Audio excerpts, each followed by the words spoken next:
there's a side of the sense of touch, like when you've got something in your hand, right? And it becomes very real. And there's that mind-body connection again of the receptors in your hands and your fingers that are cluing you into this is something real and concrete. And it makes your ability to schedule that work a little bit easier and to take it seriously. Helene Gidley, founder of A2 Agile and co-author of The Art of Agile Living, discusses techniques in using powerful Agile project management. You know, you've heard the old phrase, out of sight is out of mind. The negative side of like, if I don't see it, I immediately start forgetting it and I can go down rabbit holes, right? And ignore work that needs to get done. So it's really important to have what I need to get done right in front of me. But do I need to be seeing every day, all day, every day, all the other work that I'm not going to get done today or tomorrow, but maybe a day or two down? Because that's when having it in sight is causing me more frustration. Right. So that's where part of my method is.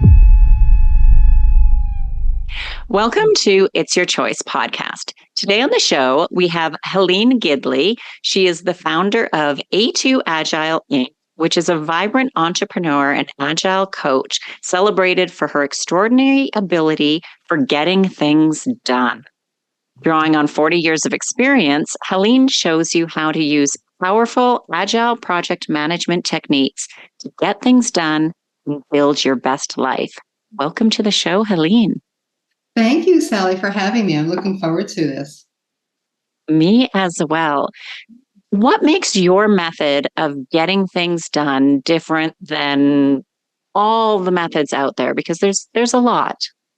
And there are a lot. And of course, you know, over the years, I've studied them myself and been a practitioner of so many of the various approaches of getting things done, including the book, Getting Things Done, by, I think it's David Allen.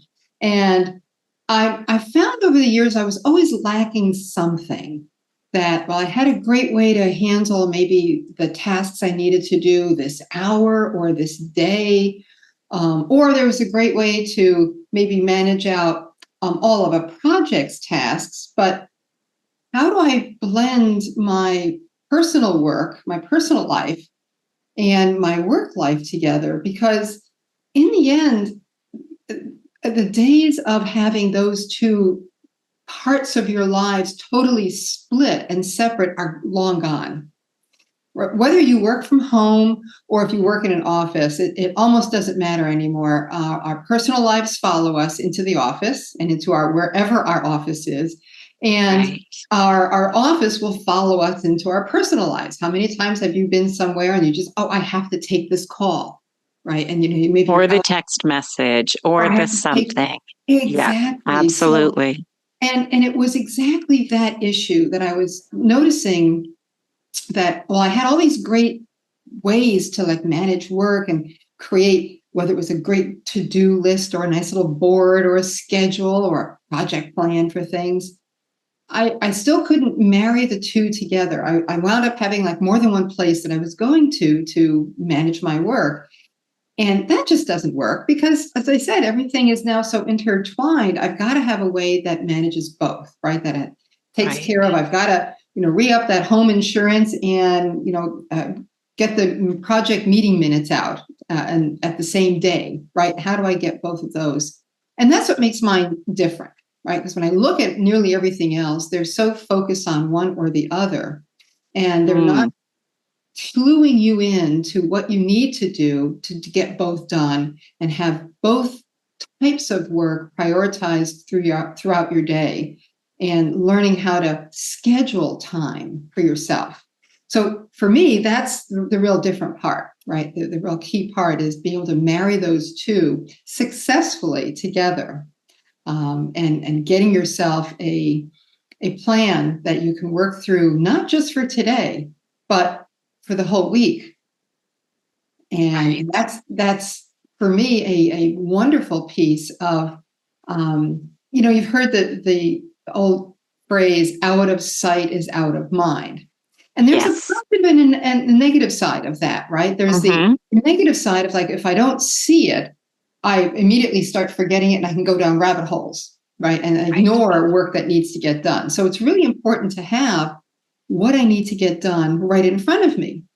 But do I need to be seeing every day, all day, every day, all the other work that I'm not going to get done today or tomorrow, but maybe a day or two down? I don't need to see my big to-do list constantly in front of me, because that's when having it in sight is causing me more frustration. Right. So that's where part of my method is in the out of sight, out of mind. The positive aspect of it is that I've got it planned. I know that, I've got a project meeting coming up, a few days down. I've got that handled. I've got it scheduled, and I don't have to think about it today. Today, I can just focus on what I need to get done right now. And that's where part of that method that I employ is for both my personal and professional life. I keep those things that are in view that I need to get done right away in front of me. And the things that I don't need to worry about today, but maybe are tomorrow's worry, hey, it's on my plan for tomorrow. And I don't have to look at it and get stressed about it. Right. Because it can be overwhelming. I remember having conversations with a friend of mine. And it was just like, she's like, I have so many things to do. So she was a travel writer and had a website. And I mean, with something like that, any blogger, travel writer, website design, content person knows you're never done. Like it's never done. There's always more. There's always new. There's always updating. There's always something. And we talked about it. I remember one time saying, we need to realize like we're never done. We'll have tasks that we want to finish, deadlines for certain things. But the only time where we're done is we sell the site or we're no longer on Earth. Yeah. That's it for that, because there is always, and especially because we were in the travel industry. And hers was like, I had mine too, but I've had two of them and I had sold them. So I was like, yes, I'm done now. I sold mine. So now I don't have to think about those things. Before that, and this was pre-pandemic, it was like, we're never done because there's always new places to write about, things to write. And so it would help that with those conversations, be like, what needs to be done, prioritize, and don't think about all the other things, because there's 1,000 things that you could write about and do and review and whatever. And that was just for her website, for one website, right? Let alone personal life, social life, everything else. Exactly. And wouldn't it be wonderful if you could take all of those things that you need to worry about for that one website or your personal life, and to be able to kind of write them out and put them someplace that they're going to get covered, right? Kind of like a parking lot. A lot of us in project management in the business world, we use that term a lot. Like, well, we're going to put this in the parking lot. Well, wouldn't it be nice to have a place that you could do that for the work that you're doing, and to have that parking lot and not just a place that now it's gone there and you forget about it, right? So often, again, we put things in the parking lot and we never come back to it. But wouldn't it be nice to have a process where not only do I put it there, but I have a weekly ceremony where I come through and I review everything in my parking lot, and I rearrange things and I reprioritize things, and I say, well, maybe this coming week now I can get to that particular website, that particular task that I was looking for, and let's schedule that for some day this week that works, that fits with everything else that's going on in my day and my personal life for the week. So wouldn't that be nice to be able to have that? And that's another part of why I find that my method is just a little bit different enough that helps accommodate for things exactly like this, where I have a never-ending task list of things that I'm going to be doing. How do I get the most important things there and leave myself time for, and in the case of you and your friend, when you were writing up these websites and writing up your articles and blog posts, you want time in your day to just be able to be creative. Mm-hmm. And to be able to just think and write and let the juices flow and just kind of get into the zone. So you need a method that gives you that time every day. so that it's Right. always there for you to do that task and just say, yep, this is my writing time. This is now when I'm going to be doing this, and everything else will be taken care of, and I can just focus. So I think it's so important for people in jobs like that to be able to have that creative time. Pardon the interruption. If you're liking the show so far, please like and subscribe and hit that notification bell. It really means a lot to me. It helps grow the show and the channel and to the show. Definitely. And it's also important for us to know when we're doing that, when are we either the most creative or our mind is the sharpest, or like when is our best decision making time? Because some people, we hear people say, oh, I'm a morning person, I'm a night owl, I'm this or that, and each of us, our mind is just sharper at certain times, and everybody is a little bit different. And so knowing that we schedule those tasks that need sharp mind during that time, and then we have the breaks or the tasks that we don't really have to think much, things that need to be done, but we don't really have to think much about it. It takes very little brain power. In other times of the day when we are a little bit more tired and fatigued of decision making and maybe not so creative. Right. I really love that freedom that you get when you can schedule things around your most optimal time, right? When you are the most available and ready to take on some of those more creative or challenging tasks. And, I know I worked in corporate America for most of my career, and you don't always get that opportunity, right? You may be a morning person when you think you're the sharpest in the morning and you think the best in the morning, but your afternoon or your whole day winds up in meetings where you're asked to be on and creative and contributing, and you don't always get that opportunity. And I know, I get that. But when you can, right, when it's something that you can say, I need to schedule time.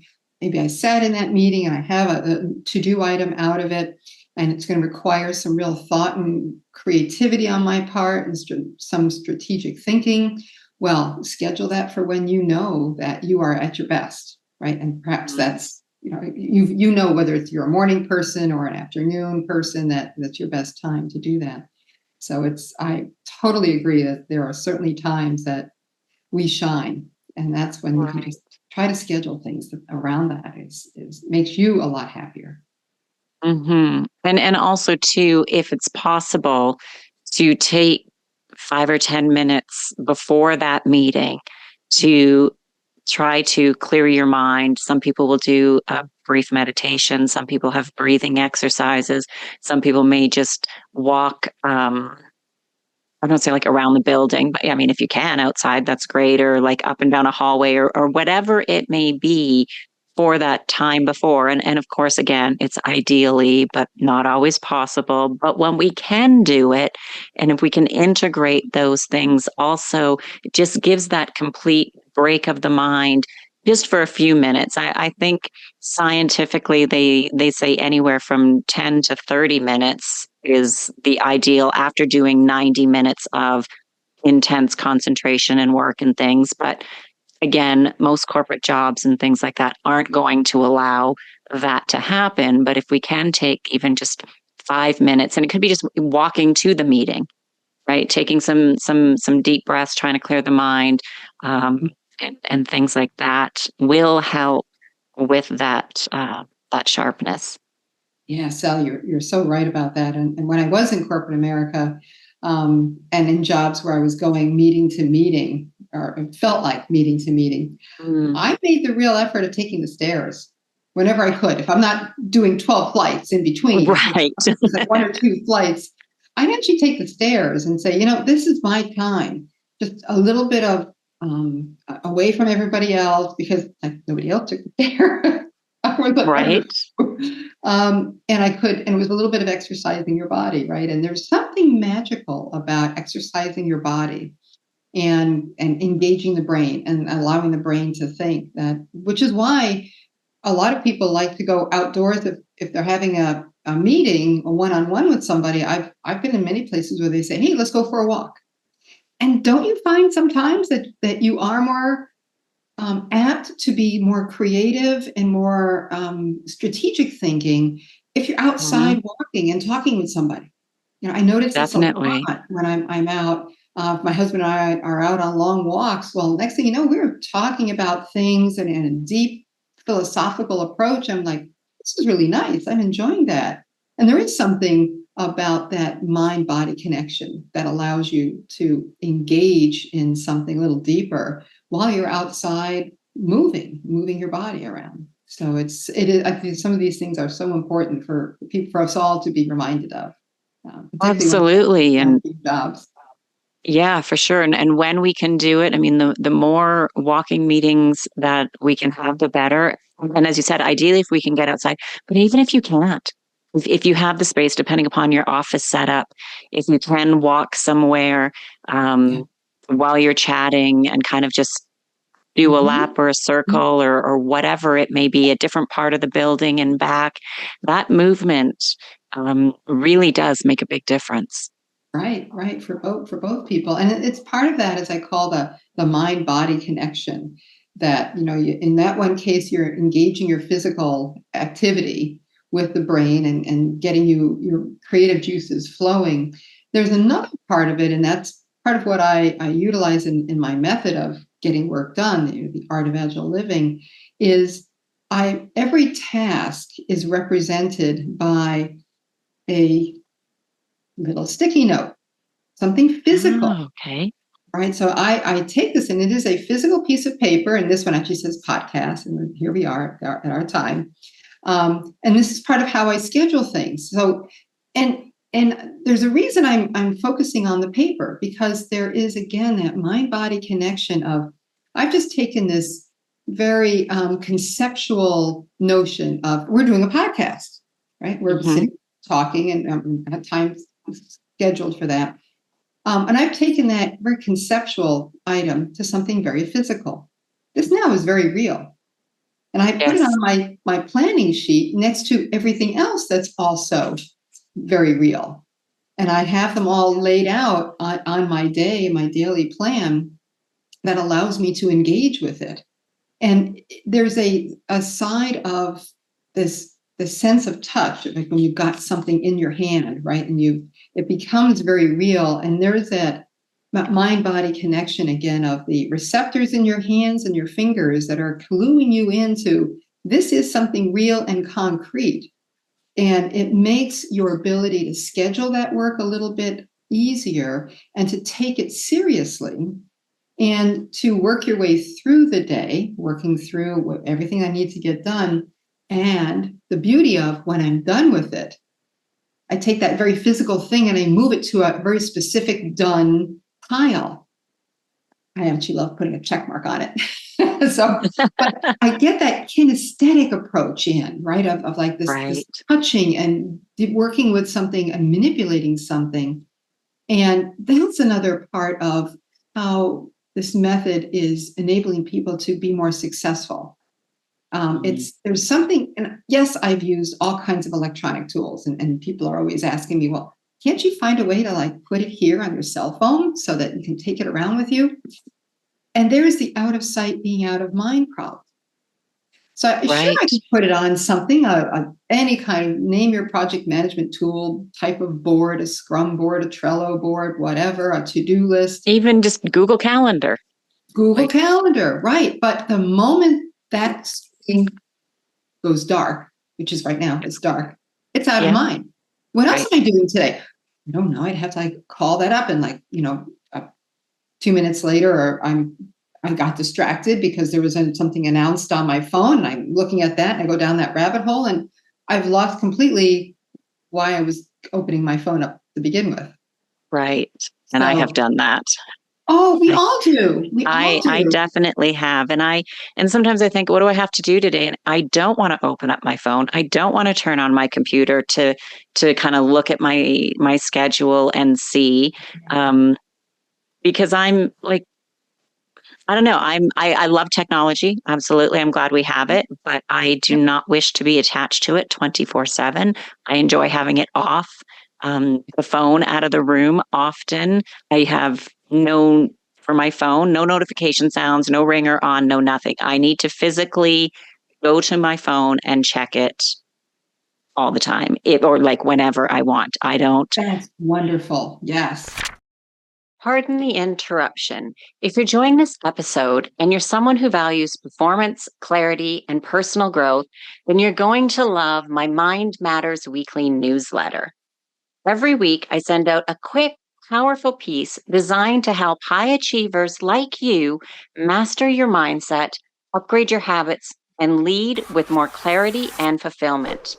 It's not fluff, it's science-backed, actionable, and easy to digest. It as your weekly reset button to realign with the leader you're becoming. So if you want to go deeper than what we've covered here on the show, then head over to www.sallypederson.com, that's me, and subscribe. Your next breakthrough just might be one email away. Now back to the show. Yeah, to enable yourself to really be present and be focused on what you need to do right now, today. And I know that, but again, so how do you know what you're doing today if it's all on your phone? Right. That's where, so as simple as that is, right? I use planning sheets, right? Today's Wednesday. Okay. And here's all my tasks that are left to do today. Here's, things that I did get done. I had a light day today. But I have it right here. Well, what's happening tomorrow? I've got a Thursday. So I worry about tomorrow. And the same thing for Friday. I'll worry about Friday when Friday comes. I've got it covered. But all I focus on today. And this whole method, right? It's actually in a folder. I easily take around with me. So when I was working in an office, this came with me every day. I would bring it into the office, put it on my desk, face up. This is what I focus on for today. And everything on my plan, this is what I'm doing to now, the next hour, I would just work it through. And that's how I could look at it and say, what do I have to do today? There it is. Oh, when was that meeting that I was supposed to have with, the such and such team? I can look forward and say, oh, there it is on Thursday. Okay, no problem. Right? Out of sight, out of mind in a positive sense, but in sight, in mind, right here on my desk as a simple sheet of paper. And the blending of home and work, right? If you work from home, which I do nowadays, this goes with me everywhere, including the kitchen, including the living room, including, the study where I work. Wherever I am that I'm doing something that's on that planning sheet, that comes with me. So I always know what's the most important thing for me to be doing right now. Right. And that's where I get that time where I don't have every hour of every day scheduled, right? I'm able to prioritize things, and I'm giving myself time for just some of these ad hoc things, like, oh, let's go for a walk, or here's something that I would have been wanting to get done, and I can bring it off of my parking lot and do it today. Wouldn't that be nice, right? Isn't that fun when you actually get time to do things you've been wanting to, and you feel like you're playing? Right? Like you've got that joyous sense of a child again. Of, oh, I got to do something that I really wanted to do. How wonderful is that? It's great. And especially too, when a lot of times, like if we work Monday to Friday, there are things that we have to deal with home, but people work Monday to Friday. And so if we have the same hours, like calling somebody to get something arranged or done is more challenging, because if they're only working the same hours we're working, then we have to kind of figure that out. And so that's really is that what I call the work balance integration. As you said, the work-life integration, because that balance it's not that, okay, well, I'm at work, I just do work tasks, and then I leave the office, I close the door. Now I can work on my personal life, because there's some things we need to do in the personal life that people that we need to do it are also now off work. And so we have to integrate our time to make a call, to make an arrangement for something, and integrate everything that we're doing.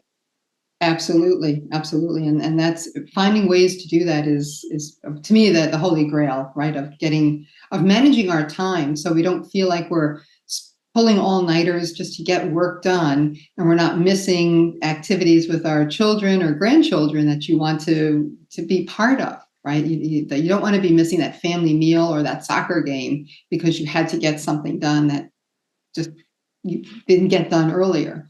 You want that ability to really recognize what your schedule is like and to be able to plan better and start asking some of those difficult questions that when someone comes up to you and says, Sally, can you get this done for me? Can you get me this data on that particular project? And you're looking at your day and you've already got a full day scheduled. No, right?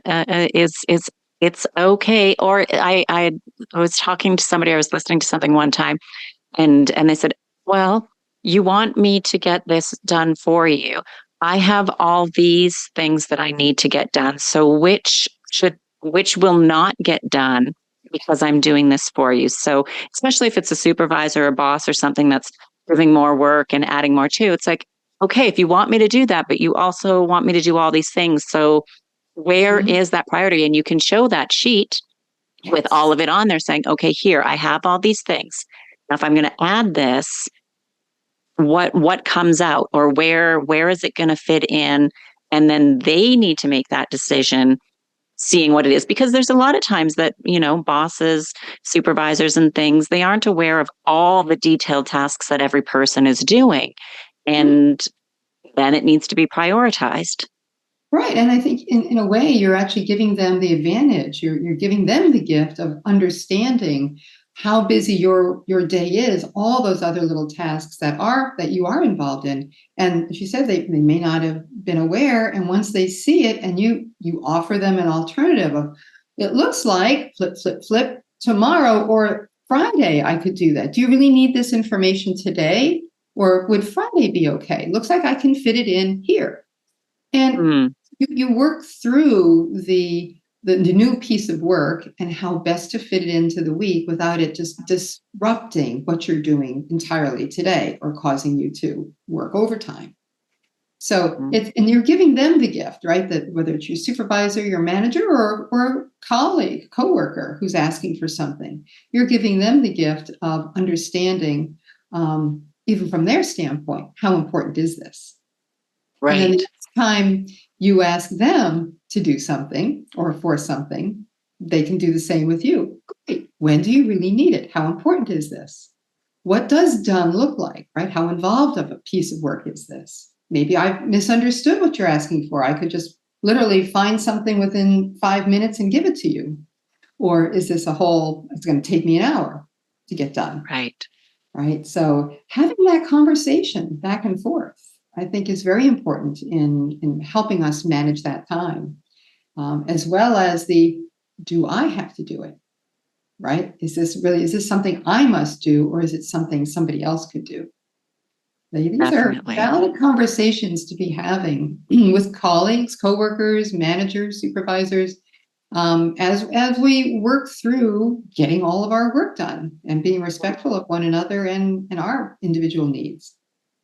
Yeah, and even if we're self-employed, where does it fall? Or can I hire somebody to do a task or temporary or casual contract part-time? Like, where, if I have so much going on, where can I have somebody else do things for me? And is it just a one-off task, a one thing that needs to be done? And then, of course, there's so many platforms that are available to hire people to do task-specific things for us.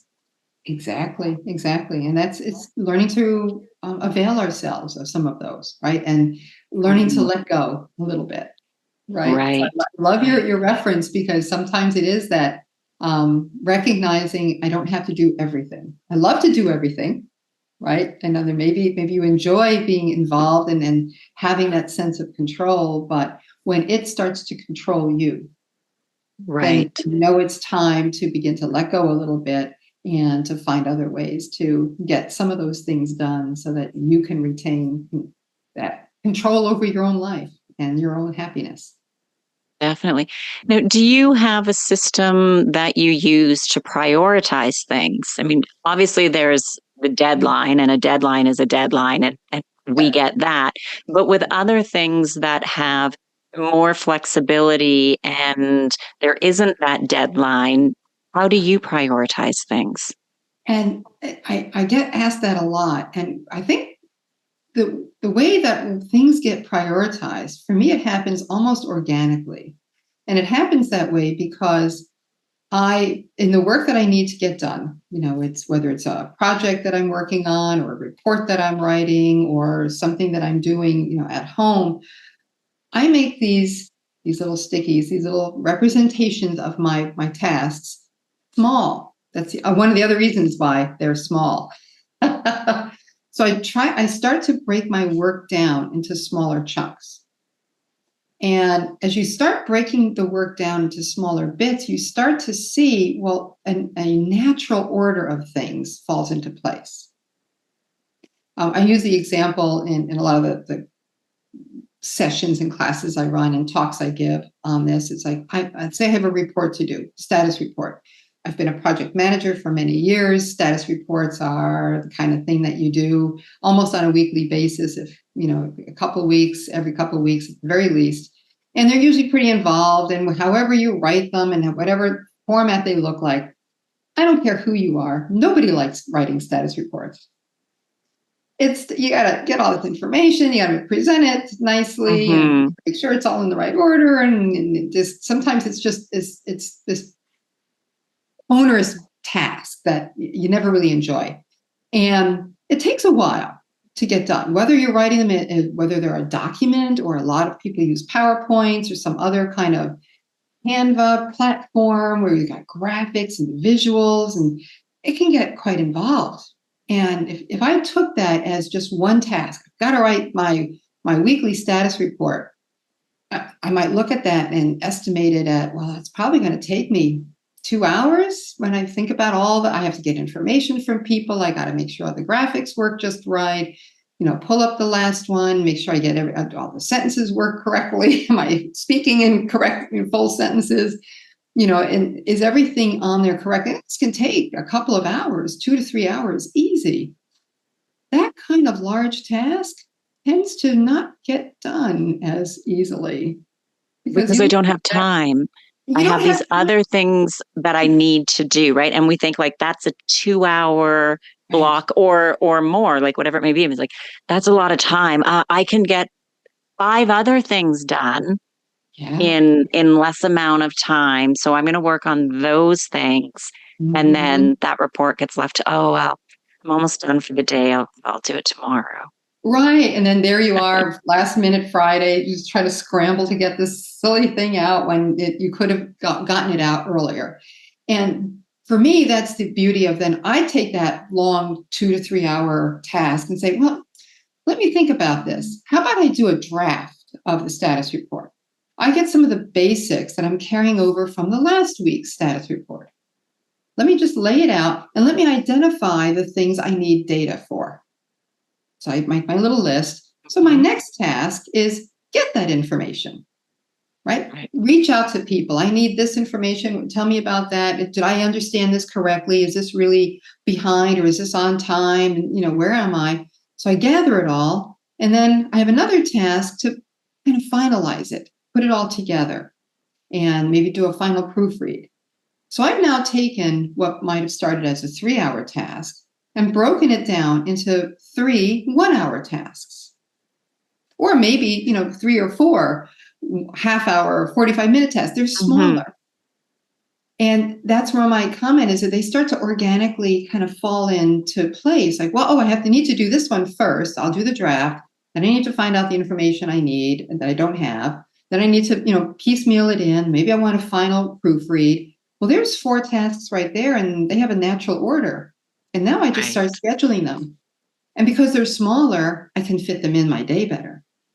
A day where I have maybe 2 or 3 meetings, and they're all 1-hour long meetings because nobody ever schedules anything less than an hour for a meeting. I can see maybe I've got a 45-minute or an hour break. I can fit this 45-minute task in there. I can get it done and this is part of that procrastination problem we have, right? And this helps. But I break it down into smaller chunks. And I see where in the week I can schedule these to get them done. And if I start doing this with nearly everything that isn't time bound, like the meetings and the gotta do's that are inflicted upon us, right? Right. I can now start taking those things and seeing, well, if my deadline is Friday to get the status report, well, let's start working Monday, Tuesday, Wednesday, Thursday, right? How do I break it down so that I'm doing little bits on it every day? And then by Friday, I'm like, great, status report's done. That was easy. Send it off. And I can go home with a smile on my face. So for me, it is that process of breaking work down into smaller chunks that it now organically starts to prioritize itself. And then you're prioritizing, I have the status report versus I've got maybe something else that I'm writing or some research that I'm doing. How do I fit those smaller tasks in? And I'm usually backing up from some kind of timeline or milestone, right? Deadline that I'm that's imposed on me or I'm imposing on myself. I've been wanting to get this research done. I would like to get it done in 2 weeks. Okay, how do I break it into small chunks so that I can do little bits on it, over the course of numerous days to get my own timeline met. Right. And it is easier to fit that in to our schedules because some things we don't have control over. And again, if we think of it just as this whole big long task, it's like, oh, I just don't have time for that right now. It's too long, it's too much. And so those smaller ones, we always have time, and well, not always, but we have more time. And it's I think we don't realize too sometimes with those, if, oh, I had a meeting or I had something and it finished a little bit early and now I've got 20 minutes, but that task is an hour long, so I'm not going to do it. And then we scroll through our phone or we kind of just waste some time because it's not enough time to do anything, but it is. If we break it down into smaller tasks, we can get parts of things done and tasks done as opposed to just looking at it as one big thing to do. Yes, you're so right. And that's how I look at things. I break things down into nothing smaller than 5 minutes and nothing larger than 2 hours. Right. So I take all of my tasks and they fit within that range. And even the 2 hours sometimes is too long. And people will ask, well, why do you pick 2 hours? Why not pick something larger?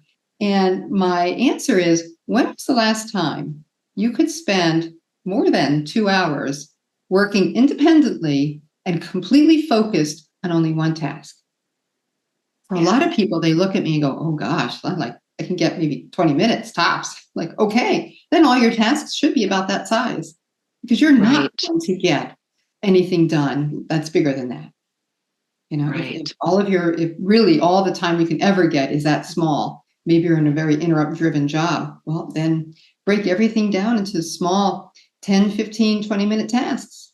You could at least get pieces done, right? When you find yourself having that, oh, the meeting finished early. Great, I have 20 minutes. I'll pick up this task. I can actually get something done. So I love your analogy and your reference to that because it is something that we all forget. That it is, and I'm guilty of it too because sometimes I'm like, well, it's not really enough time to do anything, but it kind of is enough time to do things. Whether it's 20 minutes, but I've even done it to myself with 30 minutes. I think, I've got these things, but by the time I get into it and start doing it, there's no point in getting started. I'll just wait and I put it off. I'm completely guilty of that. Yeah, we're all human, so we're completely guilty of that. And you really raised that good point that how do I know how long this task is going to take? I've got the 20 minutes. How do I know that I can actually get something done in that time frame? And I alluded to it a moment ago when I said I estimate everything in from 5 minutes to 2 hours. And I think there is something key about when you write that little task up that you estimate it.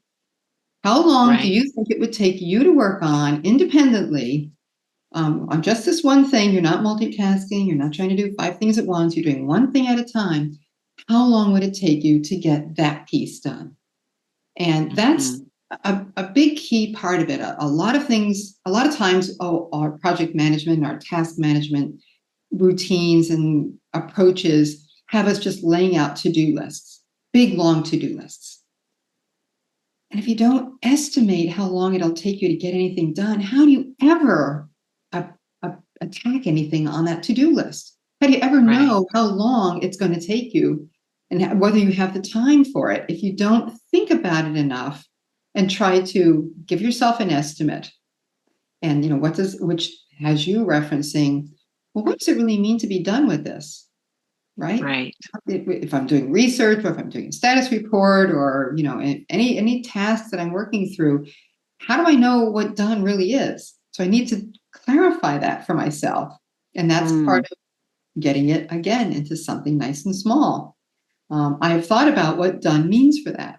And sometimes it changes, right? As I look at this every day and maybe I don't get everything done today, and I'll look at the task that didn't get through and I say, why didn't I do it today? How come I didn't get to that task? Maybe it was still too big. I look at it and say, well, I'm not really going to spend all that time on it. Maybe I need to break it down into something smaller yet. Right. And it's that reviewing and really critically looking at the work that you have that allows you to prioritize it and get it on your schedule and actually accomplish things on the schedule and hopefully start to avoid some of these procrastination techniques that we all have of, I just don't feel like it right now. And I'm with you. I've been in that boat where I'll even with my little tasks, I'll look at them and I really don't feel like doing that. But I'll look at it and say, well, it was top on my list, so it's kind of high priority. And it's only going to take 10 minutes, and I've got 20. So why can't I do it right now? Right. And then we feel great when we're done. We're like, oh, It thank gosh, I got that so done. good. Because otherwise I find too, otherwise it's lingering in the back. Oh, I still have to do that. Oh, I still have to.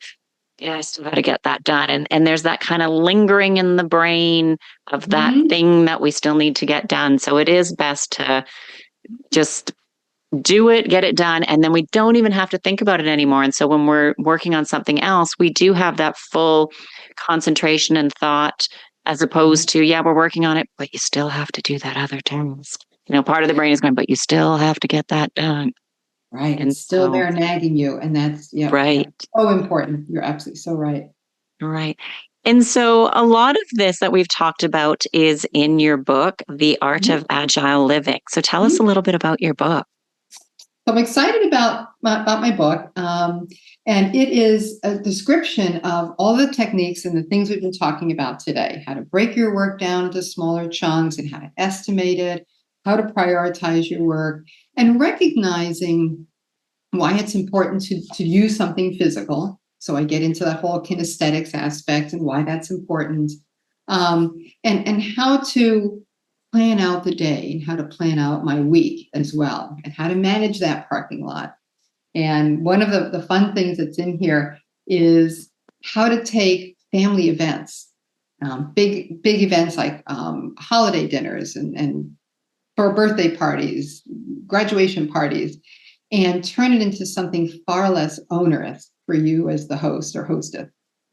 So I've got techniques in here for even managing and handling personal fun events and turning them into fun again, rather than just this, oh my God, I've got a million things to do because I've got all these people coming to the house and I just don't know where to get started, and how to help you work your way through that, the family gatherings. So the book is available on Amazon. So you can just search for The Art of Agile Living and it'll pop up on Amazon. I also have a website out there called artofagileliving.com. That'll take you to that Amazon link, as well as an ebook link. So it's available physical and ebook, whatever is your reading pleasure. And for the people that I've been talking to that have bought the book and have been reading it and following the methods, I get such positive results back, such positive comments that they're saying how much this is working for them, how finally they've got a way to conquer that procrastination and finally find ways to get their work done. And they're enjoying the freedom of having just what I need to do today right in front of me. And what I need to do tomorrow is on tomorrow's sheet. I don't have to look at that until tomorrow. So I'm happy to hear so many positive things from people who are, and I'm gathering like you, Sally, you're an organizer, you're good at getting things done. I can hear it in your discussions. And for those of us that are really high performers in being able to get things done, to be able to impart some of our best techniques to others is really what the book is all about. So if that's not your natural skill, you're not innately good at organizing things and getting and dealing with procrastination and hitting deadlines, well, then read the book, because it's using a lot of things that you know about and that I've learned over the years, and it just works. That's fantastic. And I will make sure to have links in the show notes so people can easily find it and get that book. And before we wrap up, Helene, where can people find you if they're interested in connecting with you? I'd love to. So I'm on LinkedIn. So you can find me as just Helene Gidley on LinkedIn. My company, a2agile.com, is also out there, is available. And both, I'll note that I wrote this with my business partner, Thomas Malash. So he is also available on LinkedIn. His picture on the back of the book as well. So, and we're both available through a2agile.com. So you connect up with one or both of us. We'd love to chat with you about the method and how it can help you. That's fantastic. So once again, Helene, thank you very much for your time today. I really appreciate it, and I've enjoyed our conversation. Same here, Sally. This was great. Thanks for having me on.